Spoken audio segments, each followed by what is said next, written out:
Assalamu alaikum wa rahmatullahi wa barakatuh. Welcome, guys. Have you ever thought about this? Who are the Salafs?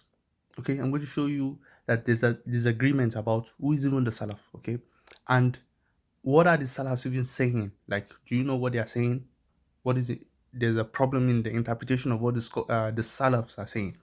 So there's this hadith in I think that talks about خير القرون قرني ثم الذين يلونهم ثم الذين يلونهم, that the best ummah is my ummah, meaning the time of the Prophet, ثم الذين يلونهم, and then the ones after them, and then the ones after them. So roughly they said like 300 years after the Prophet sallallahu alaihi wasallam.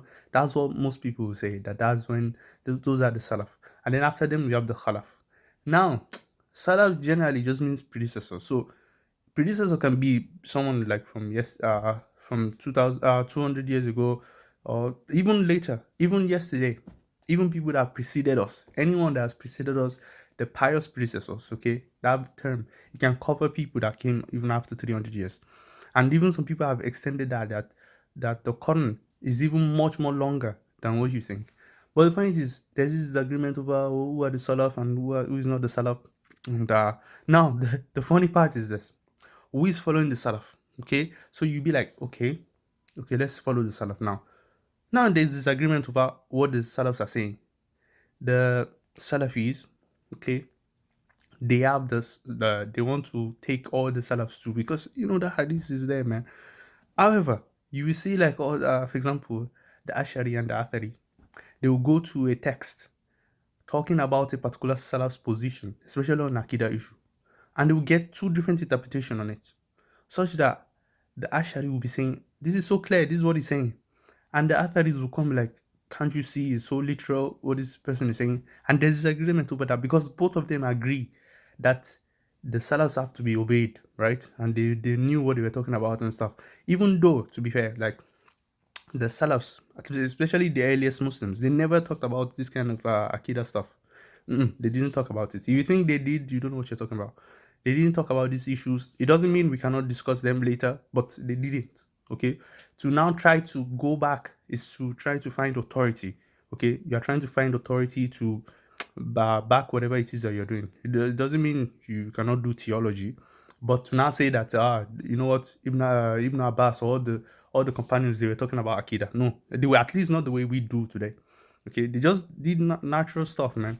Anyway, the thing I'm trying to show you is that, for example, there's this is it Imam Malik?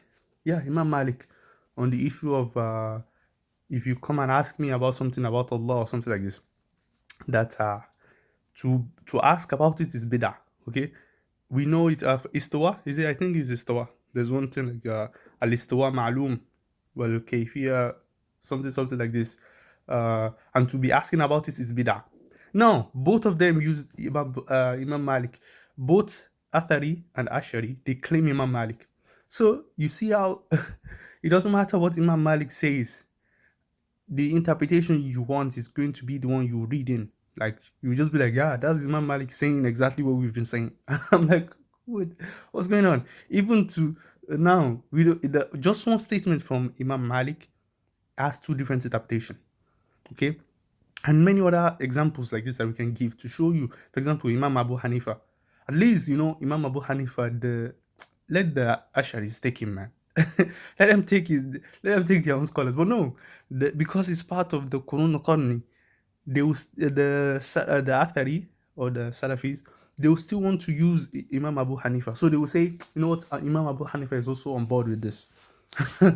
I said, but I just wanted to show you guys that, see, this thing of interpretation and stuff, it doesn't end. See, humans interpret. That's our job. We interpret no matter what. So the thing that is always funny to me is when you see someone that thinks he's not interpreting. That's the funny side. Or is it funny or is it sad? When someone thinks he's just reading the text literally. See, there's nothing more clear than some of these things, but how you understand it is not going to be the same. For example, remember that hadith about the Prophet Sallallahu Alaihi Wasallam, where the Prophet Sallallahu Alaihi Wasallam told some companions that, see, go to this place and don't pray Asr until you get there. Okay.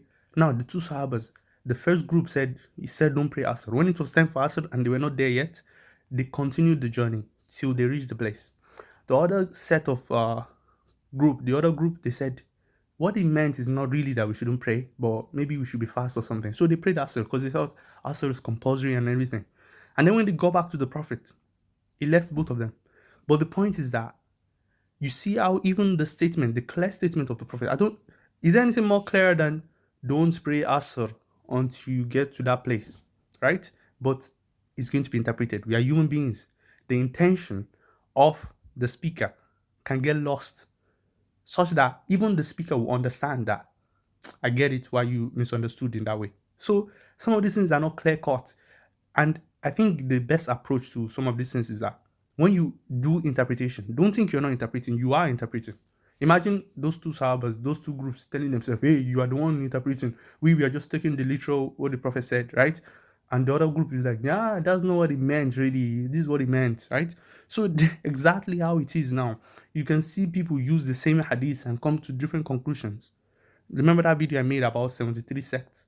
That 73 sect stuff, and one will be saved and stuff like that. The minority use it, the majority use it. You see, it can be used by anybody.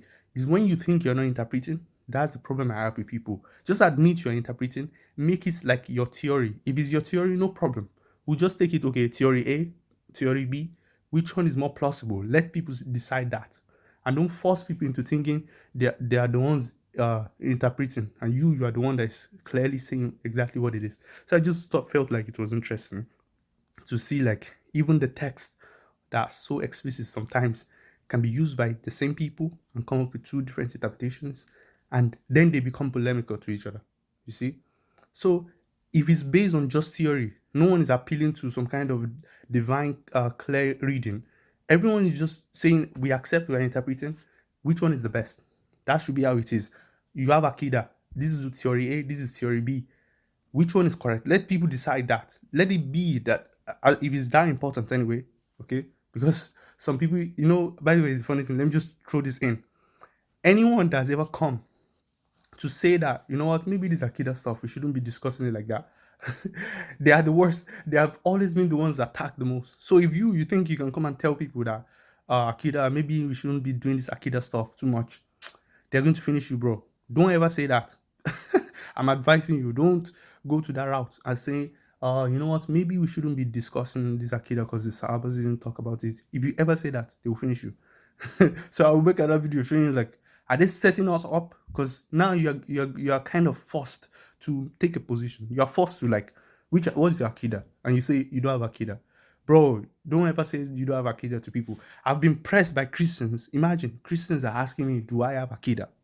And I'm like, bro, it's like, what do you mean you don't have Akida? Because there's actually a thing he wants to use. Because once let's say I say I'm Ash'ari, he wants to use it to show something about a particular position that I've said, right?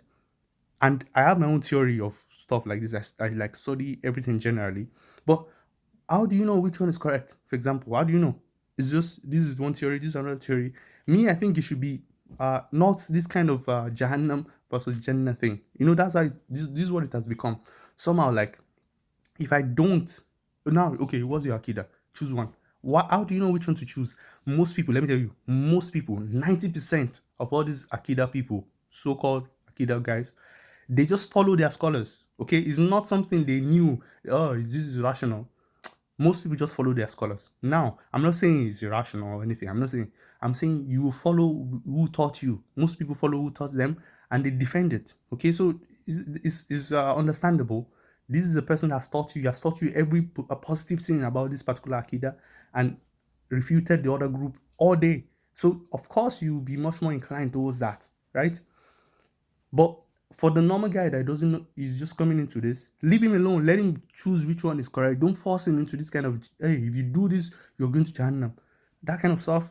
It just to scare people. And now, lay people, they jump on the bandwagon. They just do, they just taqlid. Don't do taqlid. Most people do taqlid, man. I think I'm already making this video too long. But guys, there are some things that, and all of these things are actually historical. And let's leave it on theory base.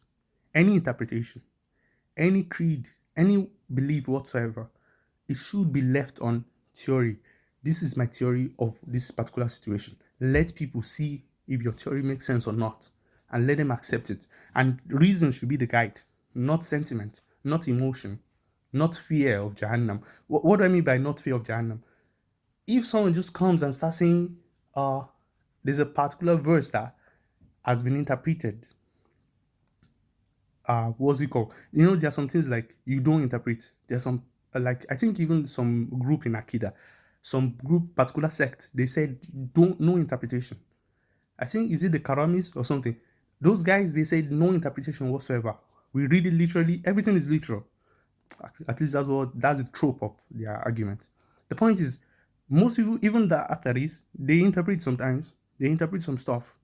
Like, we'll just interpret it in a way that will not be problematic too. But now everything just become arbitrary sometimes, you know. But the point I'm making is that when we leave it on theory basis, we'll not be polemical. All you need to do is just show why the argument is wrong. Not they deny Allah or something, or they have done this thing to Allah or something. And the other guy, he doesn't want to believe that he's doing that to Allah. So what will he do naturally? He'll be like, I'm not doing that, so I'm going to defend the position anyway. And maybe you are the one that is doing something wrong. I know. Lastly, let me just end it on this note, guys. I'm just ranting, guys. There's this thing about what's it called? Akal and nakal. You know, I've made this video before. Let's say there's a particular text. The text says a particular thing. Okay, ABC. Now, what is the meaning of ABC? You come to this verse and you say, we read it literally. Okay? The other guy comes and says, no, it's not literal. We have to interpret it. Now, that you're reading it literally, you think you're right, 100%. You have to read it literally, and the other guy is wrong. And the other guy thinks if you read it literally, you are wrong. This is the part people don't get. There are some times if you read things literally, it can be it's problematic. You shouldn't read it literally. And there's sometimes maybe you shouldn't interpret also. Now, when would you know when to do this or not? Right? This is the task. This is what we're supposed to be doing, and not just attacking people that, oh, this guy has read literally this time, or this guy has interpreted. This is the problem. And if you think the person that is interpreting is going to be punished, also you should accept that you should be punished if you were supposed to interpret. Like, do you understand? Like, okay, this guy was punished for using his akal and interpreting. Okay, you should also be punished for following the nakal without using reason, because the nakal, the revelation, calls you to reason. If you read the revelation without reason, in the place you're supposed to use reason, if you want to make it this kind of Jahannam thing, you should be punished too. And just like you are expecting the guy that interpreted to be punished, while him is trying to use reason, which the revelation also calls to, you should be punished too. And if that guy also thinks you should be punished, see, it just becomes like that. That's why I said it shouldn't be this kind of Jannah thing. It should just be theories, and let educated people make educated guesses without being scared of, this is Jahannam now. I've taken it to this position. I don't know. You know, we should refrain from this kind of stuff and leave it on purely theory basis and academic, and let the educated people decide. Okay, so I just wanted to tell you guys this. So let me see what you think in the comment section. See you guys later. Assalamu alaikum wa rahmatullahi wa barakatuh.